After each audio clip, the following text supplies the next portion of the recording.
What up? Welcome back to the channel. I'm J. We're locked in. This is episode 7 of Regular Love. We grown and sexy on our Friday nights. Now, we know last week the ladies had the power. Now, hopefully, they don't throw any curveballs and me and we get the power back because, you know, we need that power. But before we get into this episode, shout out to the notification gang. If you're new to the channel, you want to be a part of this, hit the subscribe button, turn on your notification bell so you get something every time I upload. Hit that like button. It's the easiest thing you can do. Now, we know AJ, he held on last week and he made it through the elimination. So let's see if the men get the power back this week. Comment before we even get started. Who you think's getting eliminated? Let me know. But I'm not gonna hold you up. This is Regular Love, episode 7. Let's get it. Just like I suspected, the gentlemen, we have the power back this week, and it's perfect because this week we have to introduce these lovely women to our close friends, our own boys. So for me, I'd bring on one of my brothers because don't nobody know me better than my brothers. And you even hear Joel say, hey, oh man, this is about to be good because my people gonna be cutthroat. And that's how my brothers are. They're gonna look out for the best interest in you. So you always want to make sure, well, not always, because sometimes family and close friends, they may not see eye to eye with the one you like. But if they fit you, then all right, make it happen. But they will give you some negatives, the things that you don't see, because you're all, we all know what happened with Chris. It was a misunderstanding. Naya had her friend here, and I never discuss finances in front of friends unless it's me talking to them about how we're going to move and maneuver things. But with your significant other, that should be between you two. And if you do have an outside person, it should be a financial advisor or somebody of that nature, someone that doesn't have a dog in the fight, because a best friend is going to be like, oh no, man, you need to be paying for everything, Chris. So Chris is like, man, I got to make sure this is right with whatever woman I take out. Just like I said, with Joel, he's bringing in his older brother because don't no one know you better than your siblings. Your siblings know exactly what you do, what you're looking for, the kind of moves that you're going to be in. So that's always a plus to bring those people in. Chris is taking a different approach. He's actually doing a podcast, but he has a close friend. He has a woman and he has a male. So he gets both perspectives. And he tells them, hey, Amber, she's an assistant DA.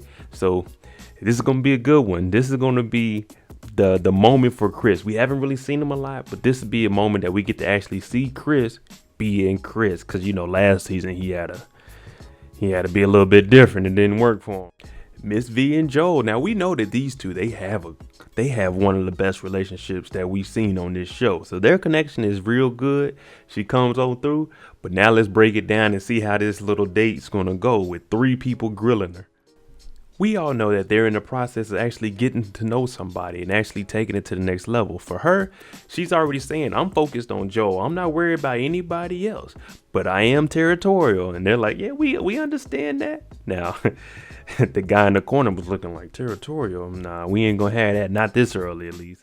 I'm liking Amber's answers. Now, the guy says, you know, when you guys first start the relationship off, it's going to be all lovey-dovey. But what happens when these arguments start to come? Because nothing is ever good forever. It's not just going to be a straight line or just straight up from here. There's going to be some down moments. And Amber says, I attack it straightforward. Right then and there. She may raise her voice, but she's just trying to get her point across. And she also hears the other side of the conversation. Now, they ask Amber, what do your parents think about Chris? Oh, I haven't told them. Okay, what about your friends? Oh, I haven't told them. Now, that's not uncommon, especially with adults. I don't think my parents know the last couple of women I spoke to. I mean, I'm not, hey, Mom, you know, I got this new woman in my life. I just don't talk to them about that. Hey, I don't call my homeboy, hey, yeah, man, I got this new girl, man. She not, what are we, in high school? Man, they ain't got to know everything I'm doing. When I start getting serious, then I'll let them know. But in this situation, it's a TV show. It's a game show. She just hasn't told anybody, but it may still be, oh, you talking to Chris from the radio station? You're a lawyer. What are you doing with that? That could be what everyone's going to say, and that might be a reason she didn't say anything. Now, Miss V, she's talking about Joel, and she's talking about all the girls on the show. They looking at Joel because he talking to all of them. They all believe that they might be, you know, saying that top tier, that number one. It's a game show. He has to talk to women. If not, he going to be eliminated. Just because you putting all your eggs in one basket. We've seen this on every season before this. Somebody may just be focused solely on one person and it doesn't work out. But Joel's like, hey, chill, chill, chill. And she's trying to say that she wants to be one of the first couples that are married on here. And Joel's like, Hey, chill. Let me make sure I'm not tripping and, you know what I'm saying, there's no connection with no other woman before we talking about marriage in this thing. Now, I got my opinions on why Miss V is talking like this, but that's between me and my brain. But it's them kids. She need help with them kids. Amber explains why Chris is her number one. And the reason she says this is because she feels like he's genuine. She can trust what he says. And it's just going to be that loyalty factor right there. When you believe what someone is going to say to you is going to be the truth and you're not going to hear a lie from them, they're going to tell you straightforward whether it's good or bad. That's always a good thing because you can look at them in any situation and you can expect the best from them. So Chris, he does seem like a genuine guy. That's my boy, KG Smooth, man. Shout him out. Y'all follow him on Twitter. Miss V says she feel like she made a good impression with the friends. Now, from my perspective, it seems like it. They were all joking. It didn't seem like there was any, down or negative time. Everything was, progressive. They ask a question, she gets an answer, and they're like, okay, we good. We believe that. No one was really disagreeing on anything besides the, getting married in Joel. But, that's going to happen, especially with a man making sure he's getting into the right relationship moving forward. Because he has 2 little girls he got to look out for, too. We talked about the territorial. Now the friends are all telling Joel, these are some of the negatives we've seen. She's kind of territorial. She's clingy. And Joel's like, okay, yeah, I'll make sure I wasn't tripping. Shay picked that up. And being territorial and clingy like that, me personally as a man, I can say, I don't really of course I want you to be on me because you're mine, but clingy like that and territorial, come on, dog. I got business to do. I interact with other women. You're going to have to just chill that out. But I told you, friends and siblings, they're going to tell you the truth about what they actually see. Now, they may be sitting there and like, oh, okay, that's nice. But they're going to tell you the truth when they leave. Now, my boy Jason, he's in a little predicament here. We've seen the date with Liz. It seemed like it went pretty good. Liz got her groove back. She got her young man. He's getting some kisses in. They on the little Ferris wheel thing. Like, okay, things are looking good. But he also has a thing with Kyra. And he's like, man, this is going to be tough. So who's he going to invite to the date? He brings them both to meet his friends. Come on, man. Kyra asked the question. This is a very good question. If you guys had to give a synopsis of Jason, what would you say? Just in a couple of words. Now, his boy, he says ambitious and driven. Hey, that sounds like me. I'm very driven. And then the female friend, she says he's resilient. You fall down 7 times, he's going to get up 8. Meaning Jason's never going to give up. If he gets knocked off his block, he's just going to try again and he's going to get it right the next time. And if it's not the next time, then the next time. So I like that. Young man's doing his thing. Both women speak on what type of man they want to lead. Now, Kyra, she brings up that in most households, Big Mama ran the house. Now, Big Mama ain't run no house where I'm from. Granddaddy ran the house. Grandma was in the house, you know what I'm saying, cooking and cleaning and doing all the stuff. Grandpa was out there thugging it, you know what I'm saying. Now, my grandpa, a little short dude, Samuel. But my Big Mama on my mom's side, now, I don't know where my granddaddy is, never met her. She held it down. But on my dad's side, my grandpa ran everything. So Kyra doesn't want to wear the pants in the family. She wants a man that's going to lead. Same thing for Liz, but the way she worded it is she wants a spiritual leader. She wants a man that has the faith that's going to lead her because she knows that faith is leading him. And she also mentions that Jason has a good spiritual foundation. So that's good. Right now, okay, Jason, you in the good. You did good with these two and not bringing Alexis here because Alexis is only on you because, hey, Alexis want to do Alexis thing.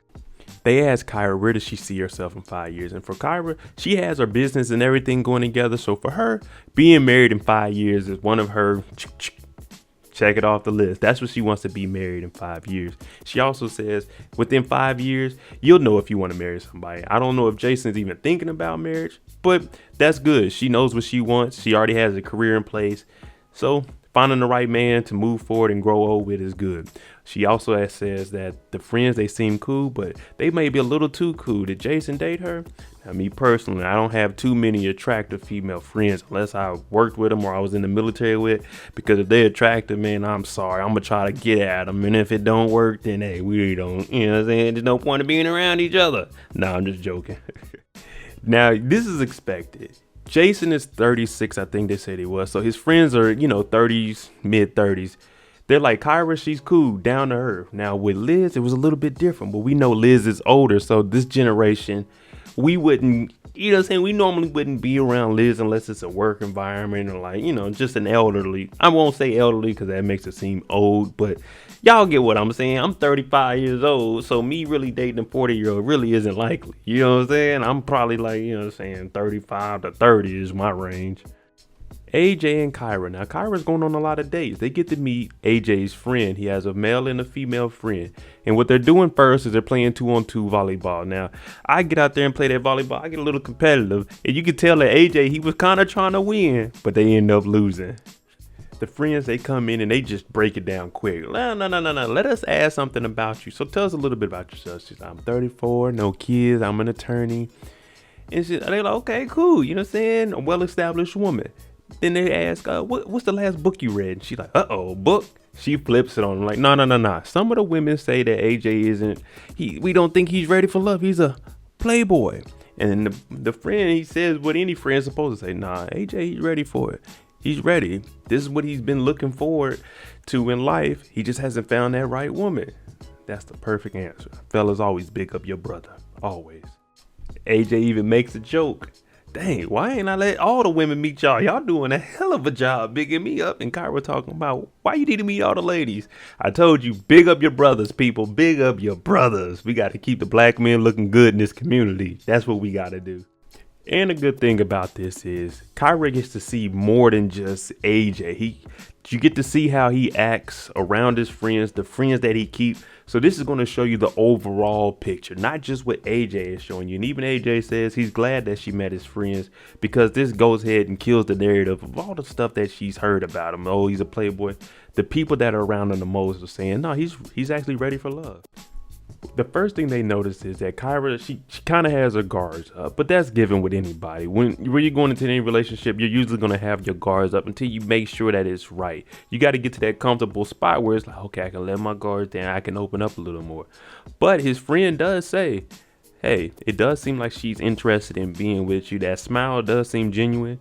So I don't know. We can see, maybe Kyra can see past all the stuff that everyone said and actually get to know AJ for AJ.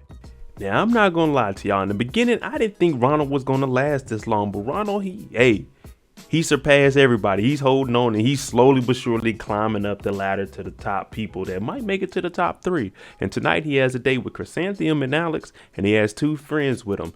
He has a man and a woman. So let's see how this thing goes.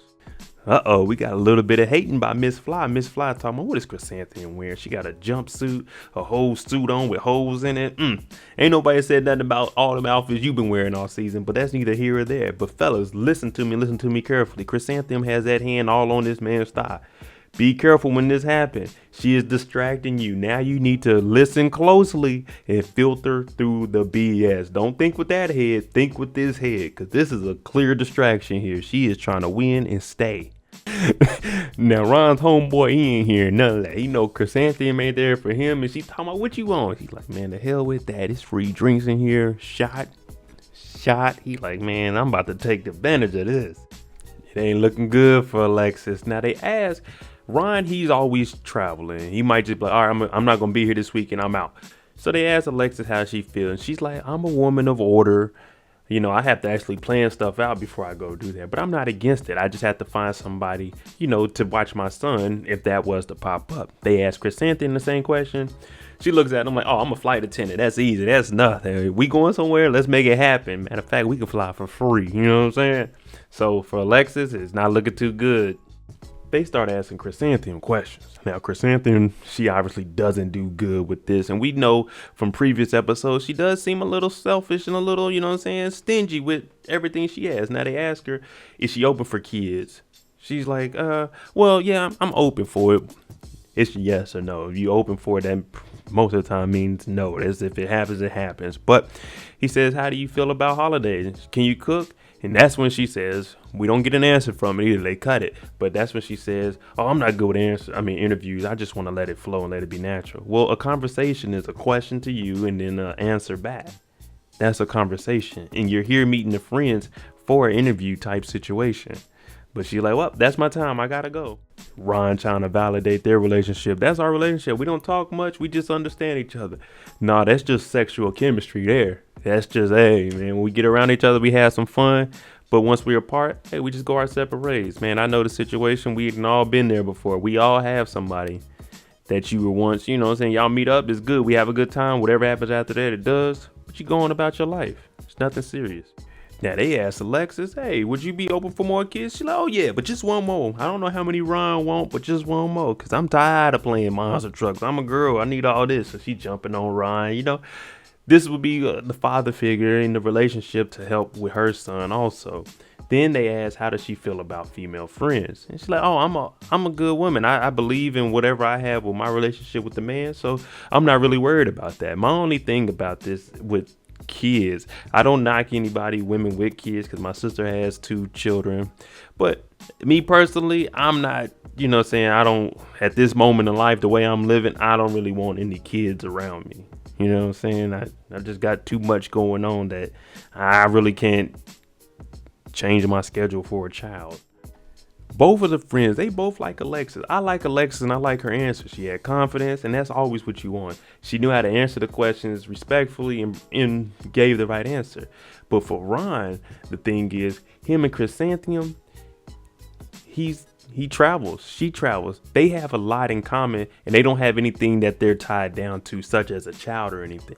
So for him, that's the reason he's so connected with Chrysanthemum. It's like, hey, let's live, let's have fun. It's you and I. We don't have anything else to worry about. You off, let's have fun. You know, we don't have to schedule anything. We can just go and do. And just like I was explaining, the friend said, do you want to be in the club all the time with Chrysanthemum and promoting clubs and doing all this young wild stuff? Or do you want to progress in life and move forward? You know what I'm saying, and being at corporate level, and then you go with Alexis. But what they don't know is how Alexis was all over Jason. So there's another side. Alexis answered these questions because of the situation she was in. But she seen how she was all on Jason. Oh yeah, you know. So you still have to make sure that this is the right one for you, because people will answer questions however way seems fit for their beneficial factor in that moment. David and Liz. Now, this relationship right here is a little bit better than Liz and Jason, just because Jason's younger, he's in different part in his life. David's more of her speed, because they're both really on the same, you know, wavelength. And Liz even says that. Liz, I must say, she came in very, very beautiful. But hey, that's David's girl. And he introduces to his friends. He has a man friend and he has a woman friend. So let's see how this one goes. See, now we're into the grown and sexy here. You know what I'm saying? Everything else before this, get it out of your head, people. We're sitting here with 2 adults, and they ask Liz some questions, and she's answering them very well. And they ask her, why does she feel like she isn't married right now? And she said, I really honestly haven't been in too many relationships. David also tells us that the night that she went on a date with Jason, she actually called him and told him straight up, hey, I went on a date with Jason, I actually kissed him, but I didn't want you to hear this from anybody else. I wanted you to hear it directly from me. And I can respect that. And David, he looks at that and he's like, I really appreciate that, because he knows it's a dating show. You're going to go on these dates with people. But if you can come forward and tell somebody that and still tell them my heart is with you and you're my number one, yeah, that's a good feeling. That's a very good feeling. David tells his friends at the end of the date that he always wants to make sure that it's the perfect situation. Now, I know a couple episodes back, people, oh, David's controlling, David's this, David's that. No, David is looking out for David. When he gets into a relationship, when he says that he doesn't want someone to leave him, he wants to know the reasons why they left and how he can fix that. He's not controlling. He's just looking how to make himself a better man for the next woman. So let's go ahead and kill that narrative. David is a good man, and he just wants to make sure that it's right. Whatever he's getting into, he wants to make sure this is the best outcome that he can get from it. Jason stepping it up. He's starting to realize, like, me and Liz, it was just a little thing. It wasn't going to go nowhere, really. We all been there also. So he actually takes Kyra out on another date, because he's like, let me poke the bear a little bit and see where this goes. Can we be intimate together? All right, y'all. Jason's taking it to another level. Now, they got a little art gallery they're going to. It's rose petals on the ground. She got roses. They come in this champagne. He talking about, you treat me good, I'm going to treat you good. I'm going to run your bath water. I'm going to rub your feet. I'm going to wash you up. Jason is, he's pulling out all the stunts. You can see these two, they're real connected. The relationship and the bond that they have is actually genuine. They get around each other and it's just nonstop laughing. You know, Kyra says it's that butterfly, you know what I'm saying, in the stomach. It's like, ooh, it's just good to be around somebody that you actually care for and you want to, take it to the next level with. And the art that they have in here is very nice. Very nice. I like art. They in this thing kissing. We supposed to be getting to know each other, but I guess we're gonna do that on another day, cause love is in the air.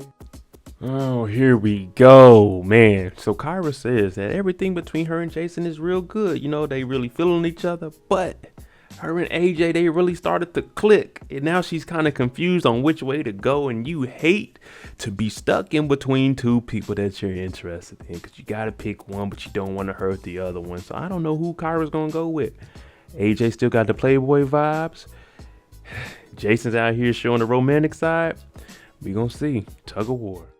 Deliberation time, gentlemen. Deliberation time. We get to find out who we're feeling, who we aren't feeling that much, and maybe Tommy got a little something else for us to do, but we gonna see.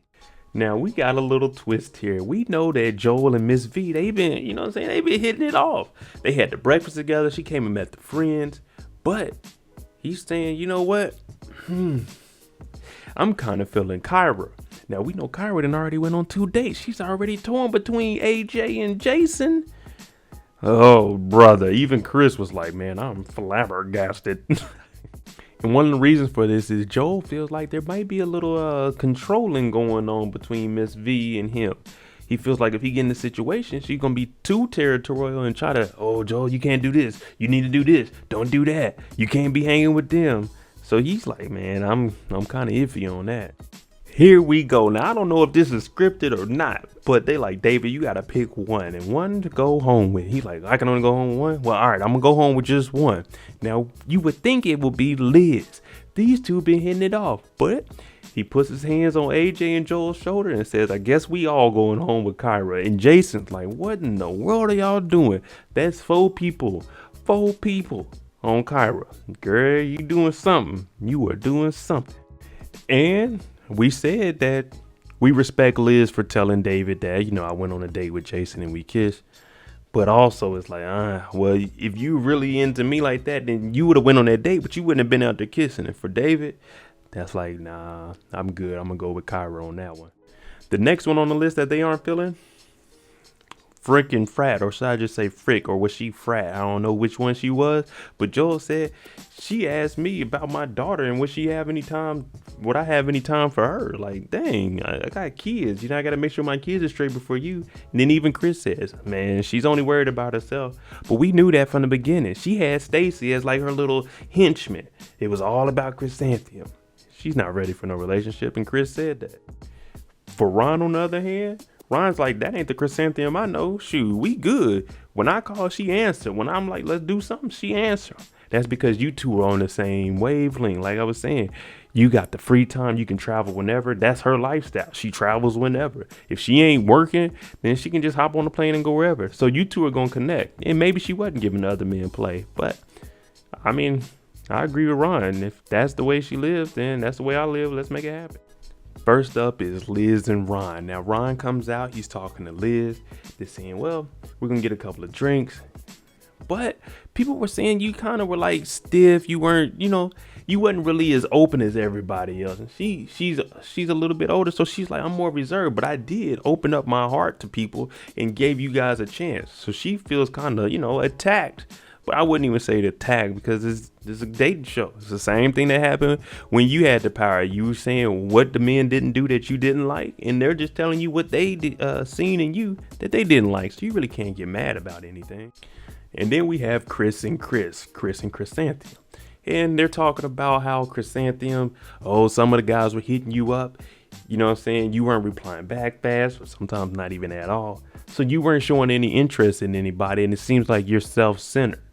And Chrysanthemum, she just smiling because we know she is, but that's neither here or there. We're just talking about what the gentlemen seen that they weren't interested in. Now, Ron has to tell Liz if she's staying or going. And Liz is looking at him. And she's like, he looks a little scared and nervous. Am I about to get eliminated? Because Ron was talking slow. Well, a couple of the guys, they felt like, because you never want to ruin someone's night. Like, oh, yeah, you ain't ready for love. You got to get up out of here. But we going to see. Same with Chrysanthemum. Now, Chris, on the other hand, he's just laying it down. Now, he's been on the receiving end of being eliminated. So he's like, a couple of the guys, they just felt this way about you. And in this little interview, you're saying everything like I mentioned earlier, self-centered. You're all about chrysanthemum. So let's see who's getting eliminated tonight. And the lady getting eliminated tonight is Chrysanthemum. Now listen to this. They said she wasn't responding to text messages, sometimes not at all, sometimes late. She's going to say, and the reason you're getting rid of me is because I didn't respond. Well, if you didn't respond, that means you weren't connecting with anybody. You weren't talking to anybody to give them a chance to get to know you. And for that, the gentleman feel like you weren't ready for love. And frickin' frat, you guys can be back together and go hang out on the weekends and do whatever frickin' frat does. But Chrysanthemum, call me. I'm free. I'm retired. You know what I'm saying? I could fly whenever. Let's make it happen. Miss Liz, you are safe for the night. And that is the night, people. Good night. All right, thank you guys for watching. That is episode 7 of Ready to Love. Let me know, did y'all think Chrysanthemum was the right person to get eliminated? I don't even think Liz should have been on there. But do you think that Chrysanthemum was the right one getting eliminated? Let me know what y'all think below. I'm ODIJ. Thanks for watching. If you like the content on the channel, hit the subscribe button, hit the like button, and I'm out. Jimmy on the beat, boy.